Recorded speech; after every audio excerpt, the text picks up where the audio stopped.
வணக்கம் மக்களே, எல்லாரும் எப்படி இருக்கீங்கள்? உங்களை சினி ஃப்ளாஷ் தமிழுக்கு வரவேற்கிறேன்.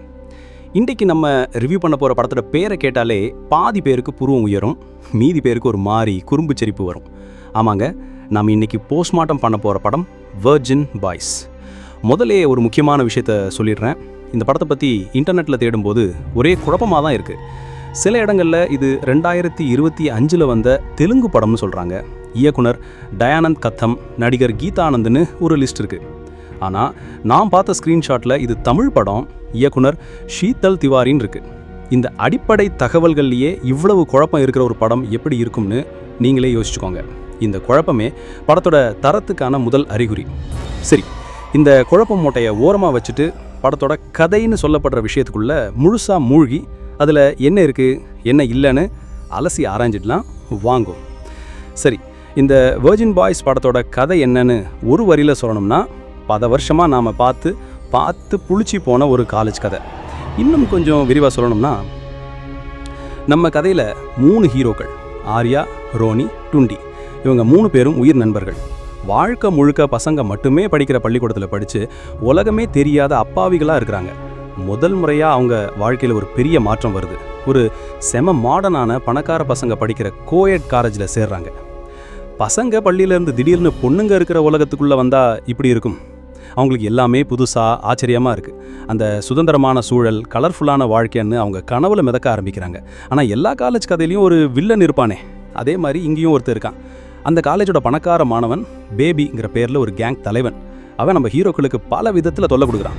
இந்த வில்லன் கேங்கோட மோதல் ஒரு பக்கம் போயிட்டுருக்க, இன்னொரு பக்கம் நம்ம ஹீரோக்களோட தனிப்பட்ட பயணமும் தொடங்குது. ஆர்யா சரையுங்கிற பொண்ணு மேலே காதலில் விழுகிறான். ரோனி ஸ்லோகான்னு இன்னொரு பொண்ணு கூட கனெக்ட் ஆகுறான். டுண்டி இவங்க 2 பேருக்கும் நடக்கிற கூத்துக்களுக்கு நடுவில் காமெடியை அள்ளி தள்ளிக்கிறான். நட்பு, முதல் காதல், காலேஜ் கலாட்டா, பணக்கார வில்லனோட மோதல், இதெல்லாம் தாண்டி படத்தோட தலைப்புக்கு நியாயம் செய்ய ஒரு முக்கியமான தேடல் நடக்குது. அதுதான் அவங்களோட வெர்ஜினிட்டியை இழப்பது. இந்த தேடல் தான் படத்தோட மையக்கருவாக இருக்குது. இந்த 3 நண்பர்களும் வில்லன் கேங்கை ஜெயிச்சாங்களா, அவங்க முதல் காதல் ஜெயிச்சதா, அவங்களோட அந்த முக்கியமான தேடல் என்ன ஆச்சு, இதெல்லாம் ரொம்ப அமச்சூர்தனமான எழுத்தோட நம்ப முடியாத காட்சிகளோட சொல்லி முடிக்கிறது தான் இந்த வெர்ஜின் பாய்ஸ் படத்தோட கதை. சரி, இந்த படத்தோட ப்ளஸ் பாயிண்ட்ஸ் என்னண்டா, இவ்வளவு குறை சொல்றியே, படத்தில் ஒரு நல்ல விஷயம் கூட இல்லையான்னு நீங்கள் கேட்கலாம்.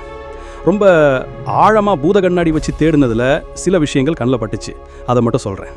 1, படத்தோட எழுத்து எவ்வளோ மோசமாக இருந்தாலும் ஆர்யா, ரோனி, டுண்டிங்கிற அந்த 3 நண்பர்களுக்கு இடையிலான கெமிஸ்ட்ரி சில இடங்களில் ஒர்க் அவுட் ஆகிருக்கு. அவங்க ஒன்றா சேர்ந்து பண்ணுற அலப்பறைகள், ஒருத்தர் கலாய்க்கிறது, கஷ்டமான நேரத்தில் ஒருத்தருக்கு ஒருத்தர் ஆறுதலாக இருக்கிறதுன்னு சில காட்சிகள் மட்டும் கொஞ்சம் இயல்பாக இருக்குது. ஒருவேளை திறமையான இயக்குனர்கிட்ட இந்த நடிகர்கள் கிடச்சிருந்தா ஒரு நல்ல ஃபீல் குட் ஃப்ரெண்ட்ஷிப் படமாக வந்த வாய்ப்பு இருக்குது. ஆனால் இங்கே அது வெறும் முயற்சியாகவே நின்றுடுச்சு. 2வது, படத்தோட மெயின் ஜானர் காமெடி. ஆனால் 90% காமெடி நமக்கு சிரிப்புக்கு பதிலாக கடுப்பை தான் தருது.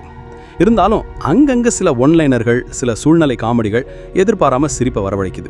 குறிப்பாக பொண்ணுங்களை இம்ப்ரெஸ் பண்ண நம்ம ஹீரோக்கள் பண்ணுற முட்டாள்தனமான முயற்சிகளை பார்க்கும்போது அடப்பாவிகளான்னு ஒரு புன்னகை வருது. ஆனால் இது படத்தையே காப்பாற்றுற அளவுக்கு இல்லை. அவ்வளோதான் மக்களே, உண்மையாக சொல்கிறேன். இதுக்கு மேலே இந்த படத்தில் ப்ளஸ்ன்னு சொல்ல எதுவுமே இல்லை. இனிமே தான் படத்தோட வேட்டையே ஆரம்பிக்க போகுது. படத்தோட மைனஸ் பாயிண்ட்ஸை ஒன்றா பார்க்க போகிறோம். சரி, இப்போ படத்தோட குறைகளை பற்றி ஆழமாக அலசுவோம். ஒரு லிஸ்ட் போட்டால் அது பாட்டுக்கு போய்கிட்டே இருக்கும். அதனால் முக்கியமான சில விஷயங்களை மட்டும் விரிவாக பார்ப்போம். 1, படத்தோட மிகப்பெரிய மைனஸ் அதோட கதை. 2025 இப்படி ஒரு கதையை எப்படி யோசிச்சாங்கன்னே தெரியல. இது 90களில் வந்த அமெரிக்கன் பை மாதிரியான படங்களோட ரொம்ப மட்டமான நகல் மாதிரி இருக்கு. வெர்ஜினிட்டியை இழக்கிறத ஒரு பெரிய சாதனை மாதிரி காட்டுறதும், அதையே ஒரு முழு படத்துக்கான கருவா வைக்கிறதும் இப்போ ஏத்துக்கவே முடியாத ஒரு விஷயம். திரைக்கதையில ஒரு காட்சியிலிருந்து அடுத்த காட்சிக்கு தாவறதுக்கு எந்த ஒரு தர்க்கமும் இல்லை. திடீர்னு காமெடி பண்ணுவாங்க, அடுத்த நிமிஷமே எமோஷனலா பேசி கண்ணீர் விட முயற்சி பண்ணுவாங்க. ஆனா நமக்கு சிரிப்பும் வராது, அழுகையும் வராது. ஒவ்வொரு காட்சியும் அடுத்தது என்ன நடக்கும்னு நம்மளால ஈஸியா யூகிக்க முடியுது. பணக்கார வில்லன் ஹீரோவை அடிப்பான், ஹீரோ அவனை திருப்பி அடிப்பான், கடைசியில ஒரு போட்டியில ஜெயிப்பான். அடேங்கப்பா, என்ன ஒரு புதுமையான திரைக்கதை. 2, ஒரு படத்துக்கு உயிர் கொடுக்கிறது அதோட கதாபாத்திரங்கள் தான். ஆனா இந்த படத்துல வர்ற எல்லாருமே வெறும் அட்டைப்பெட்டி பொம்மைகள் மாதிரி தான் இருக்காங்க. 3 ஹீரோக்களுக்கும் தனித்தனி குணாதிசயங்கள்னு எதுவுமே இல்லை. 3 பேருமே ஒரே மாதிரி யோசிக்கிறாங்க, ஒரே மாதிரி பேசுறாங்க. அவங்களோட பின்னணி என்ன, அவங்க ஆசைகள் என்னன்னு எதுவுமே ஆழமா பதிவு செய்யப்படலை. மற்றது, தமிழ் சினிமா பார்த்து சலிச்சு போன அதே பணக்கார திமிரு பிடிச்ச வில்லன். அவன் ஏன் கெட்டவனா இருக்கான், அவனுக்கு என்னதான் பிரச்சனை, எதுக்குமே பதில் இல்லை. அவன் ஒரு வில்லன், அவ்வளவுதான். அடுத்தது, இதுதான் படத்தோட மிகப்பெரிய சோகம். சரையு, ஸ்லோகான்னு 2 பெண் கதாபாத்திரங்கள் இருக்காங்க. அவங்க எதுக்கு வர்றாங்கன்னா, ஹீரோக்கள் காதலிக்கிறதுக்கும் பாட்டு பாடுறதுக்கும் மட்டும்தான். அவங்களுக்குன்னு சொந்தமா ஒரு கனவோ லட்சியமோ கருத்தோ இருக்கிற மாதிரி காட்டப்படவே இல்லை.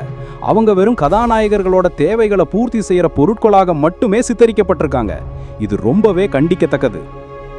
இயக்குனர் தயானந்த் கதம் அல்லது ஷீதல் திவாரி யாரோ ஒருத்தர் ஒரு நல்ல யூத்ஃபுல் என்டர்டெய்னரை கொடுக்கணும்னு ஆசைப்பட்டிருக்காரு.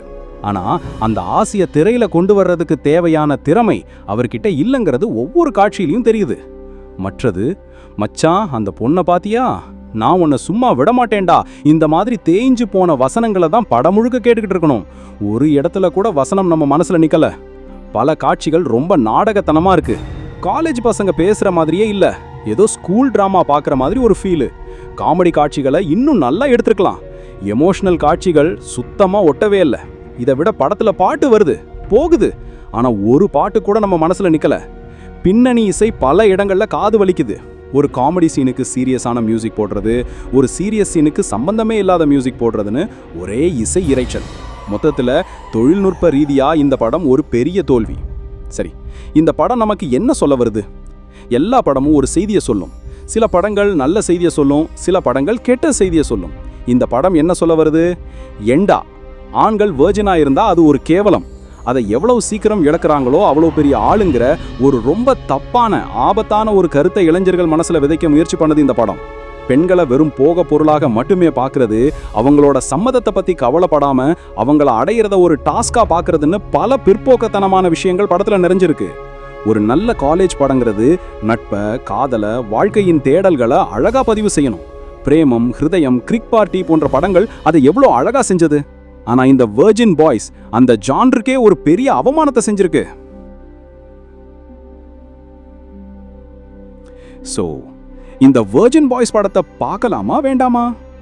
நான் உறுதியா ஆணித்தரமா சொல்றேன், கண்டிப்பாக பார்க்க வேண்டாம். உங்க நேரத்தையும் பணத்தையும் மன அமைதியையும் நீங்க மதிக்கிறவரா இருந்தா இந்த படத்தோட பக்கமே போயிடாதீங்க. ஒரு நல்ல கதை வேணும்னு நினைக்கிறவங்களுக்கு இது சரிப்பட்டு வராது. சுவாரஸ்யமான திரைக்கதை எதிர்பார்க்கிறவங்களுக்கு இது பெரிய ஏமாற்றம். வலுவான கதாபாத்திரங்களை ரசிக்கிறவங்களுக்கு இது எரிச்சலை கொடுக்கும். அப்போ யார் தான் இந்த படத்தை பார்க்கறது?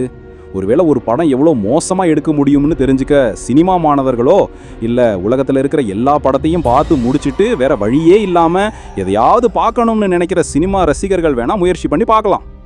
மொத்தத்தில் வெர்ஜின் பாய்ஸுங்கிறது காலேஜ் வாழ்க்கையின் பெயரில் செய்யப்பட்ட ஒரு சினிமேட்டிக் கிரைம். இது ஒரு படம் அல்ல, ஒரு தண்டனை. நம்ம சேனல் ரேட்டிங் 5க்கு 1 ஸ்டார். அந்த 1 ஸ்டார் கூட இந்த படத்தில் நடித்த நடிகர்களோட உழைப்புக்காகவும் இந்த விமர்சனத்தை உருவாக்குறதுக்கு நான் பட்ட கஷ்டத்துக்காகவும் தான். ஓகே மக்களே, நீங்கள் ஒருவேளை இந்த தண்டனையை அனுபவிச்சிருந்தீங்கன்னா உங்கள் கருத்துக்களை மறக்காமல் கீழே கமெண்ட்டில் சொல்லுங்கள். உங்களுக்கு பிடிச்ச நல்ல காலேஜ் படம் எதுன்னு சொல்லுங்கள், அதை பற்றி நம்ம விவாதிக்கலாம்.